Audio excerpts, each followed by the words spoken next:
If you forget what gear you're in, it's very simple. Look at your speedometer. 15 mile an hour, it's going to be 1 plus 5 equals 6. What's going on, everyone? It's been a while.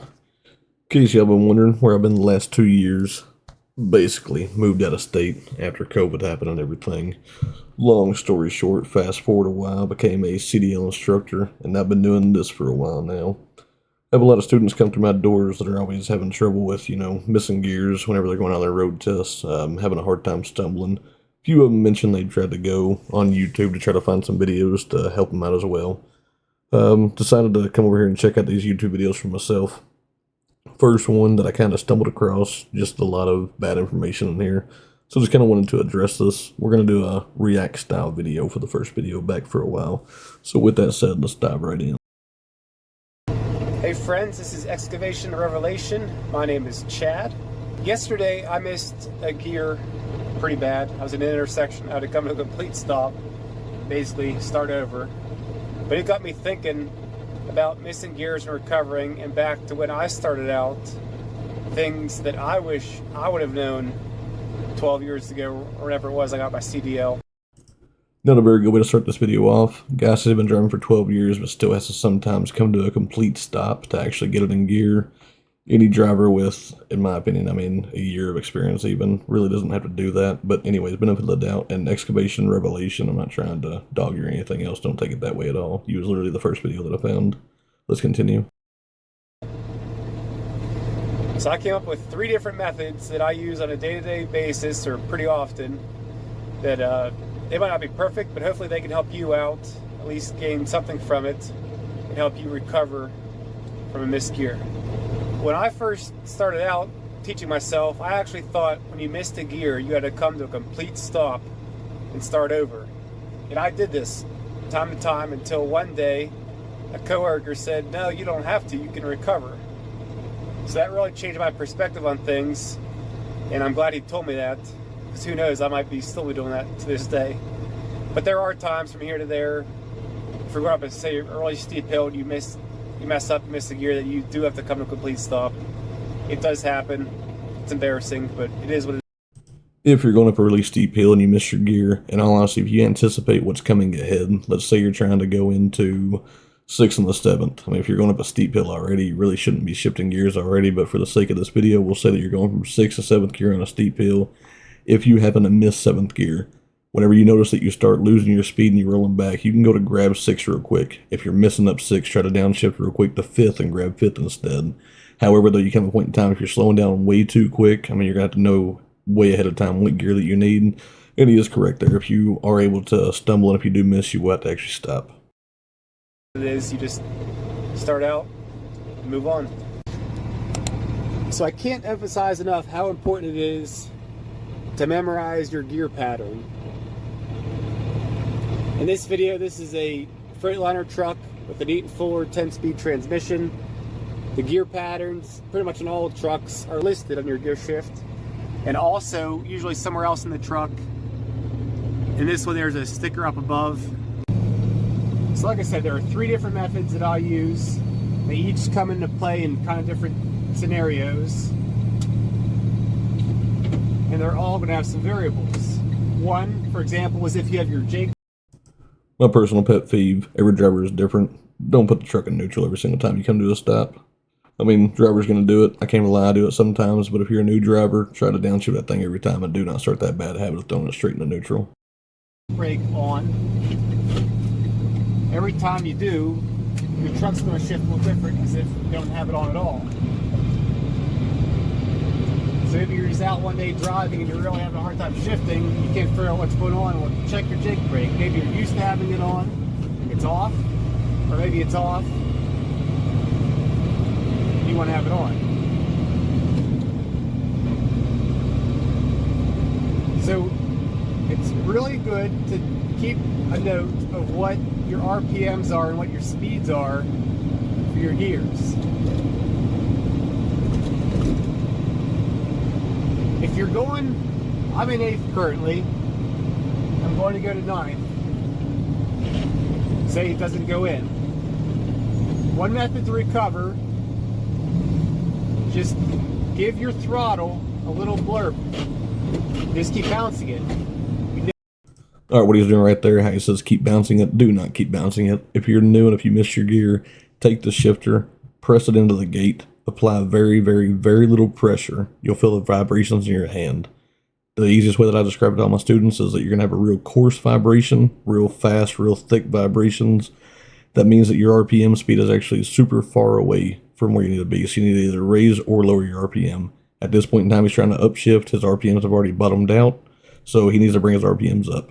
So apply the throttle, bring your RPM up very, very slowly. You'll feel that vibration start to slow down. Once you're there, keep on going a little bit more, apply a little bit of pressure. At that point in time, it's going to pop into gear. But do not just keep bouncing it off of there because you're never going to know where it's going to go in at. Do not do that.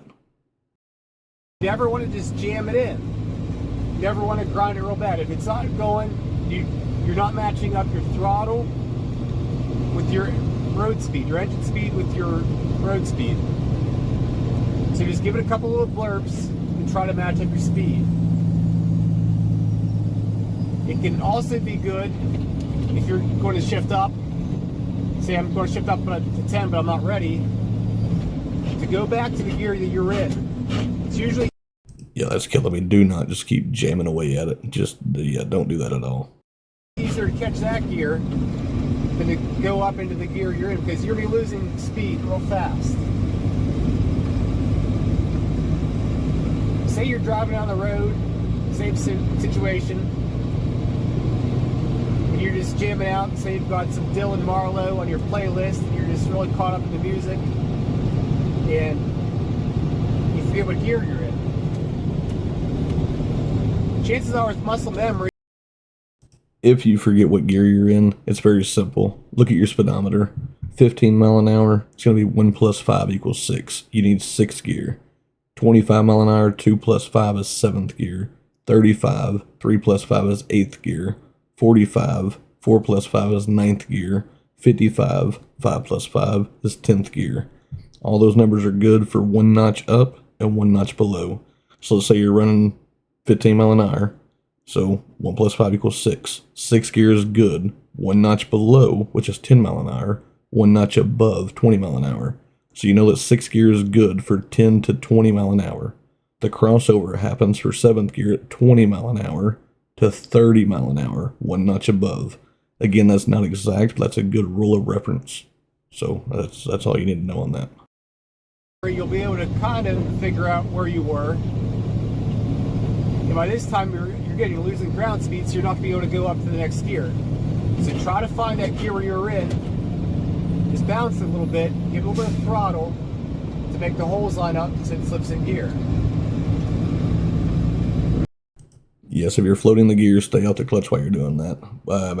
At my school specifically, we teach floating only. We do not teach double clutching. So just know that you don't want to hit the clutch unless you are double clutching. I use this method the most common because I float gears most of the time.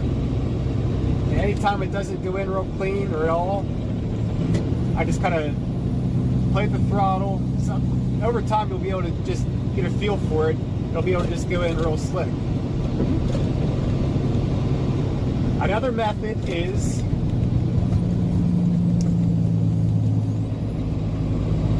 say you know the gear that you want to go in, but for some reason you just can't. See, I can't goof up if I want to. You just can't get it to go in gear. I call this method the tickle method. You slowly push it against the gear you want to go in. Now, you don't want to jam it.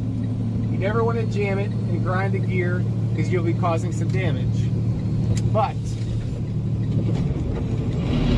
you can just put some light pressure, light force against it, and you'll feel it start to bounce ever so slightly. So right now I'm in 6th. We'll just say we're going to go to 7th. Alright, I want to. So just put pressure on it. Slowly give it some throttle. It'll eventually find that hole. So all he did was he let his RPMs bottom out to about probably 600-700 RPM. At that point in time, whenever you finally do get it in gear, he is correct, it will go in gear, but now your RPMs are way too low. At that point in time, whenever he lost so much wheel speed and he slowed down, he should have blowed out 7th and went back to 6th where he needed to go to. Just because you missed your gear and an excuse, if he'd have been loaded or something like that, it'd be a whole different story. I'll take it out and do it again here. I'm in neutral. I'm going to go to 7th. Tickle, just press it gently. Slowly give it throttle. And it'll find the hole, it'll match up. If you give it too much throttle too fast, you'll go right by that little hole and you won't be able to get in gear.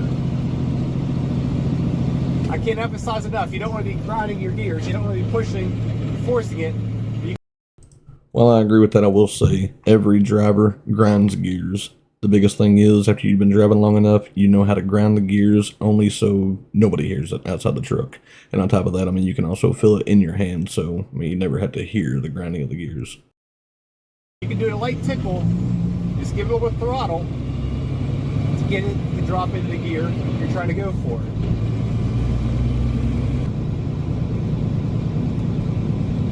So years ago, I ended up getting my CDL. I took it in a Freightliner, 6-speed, I think it was an FL60, but it had a synchronized transmission. It was grossed at just enough to pass my CDL test. So I got my CDL, and I really didn't have much experience driving a non-synchronized truck with shifting. I would drive a track here and there from that time on. Frustrated myself. He didn't really seem to mind too much. He understood what it's like to drive and how it happens, but I was really beating myself up, and he kind of explained to me, he goes, you know, you don't have to come to a complete taught, and they kind of just came to me. Are just, you're feeling it, you're just giving it throttle, you're bumping it into gear. The second one is the tickle method, when you're slightly pulling on the gear. You're not forcing it in, but you can feel it bounce a little bit. You're slowly giving it throttle to make it match, find that hole. And the other method is to have your go-to gear.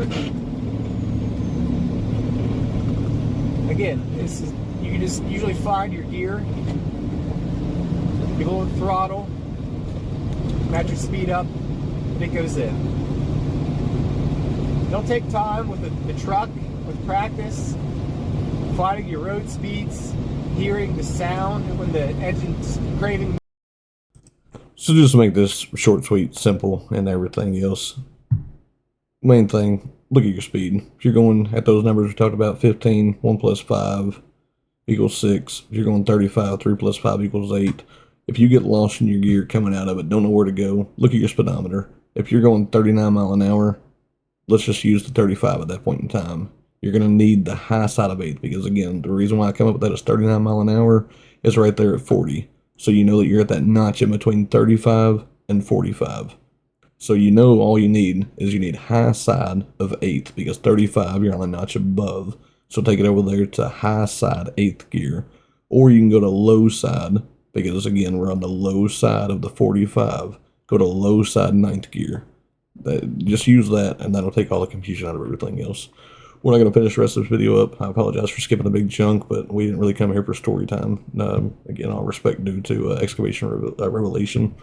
But hopefully that clears up some confusion for y'all. All y'all have a good night. Thank y'all for stopping by.